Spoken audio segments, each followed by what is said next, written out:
Gawa tayo ng masarap na ulam ngayong tanghalian yan. Meron tayo diyang pinipritong bangos at mamaya gagataan natin sa sitaw na may kamatis yan. Maganda yan ganyan guys. Lalagyan natin ng kaunting twist ang ating mga ulam para hindi naman laging prito lamang. So ayan na nga, niready na lahat ng sangkap para sa ginataan. Yan ang aking mga sangkap. May bangos ako dyan.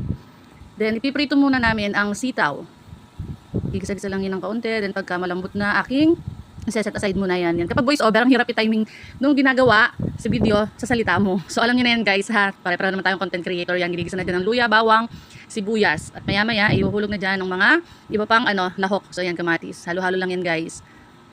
Mahilig ang asawa ko sa ginataan. Kaya yung mga ganang simpleng ulam, ginagataan pa niya. Nilagyan din niya ng alamang guys dahil wala rin naman kaming pambili ng pork. Gaya nga lagi ko sinasabi, chicharon ang panghalili dyan. Malasang-malasa yan guys, kahit chicharon lang. Nilagyan lang yan ng konting tubig. Then maya-maya ilalagay na dyan ang ating star ng content, ang ating Coco Mama. Masarap yan guys. Ayun ang ginagamit namin pagka wala kaming makuhang niyog. So ayan na, nilalagay na ang aming bangus. Yung mga konting talak-talak, iintindihin nyo na lang kapag minsan pag hindi perfect. Nobody's perfect naman, di ba guys? So yan, nilagay na rin ng sitaw. At konting kulo lang ay okay na yan. Meron na tayong masarap na ulam sa pananghalian. Lamang ang long video ni Sheena Imotera. Bye-bye!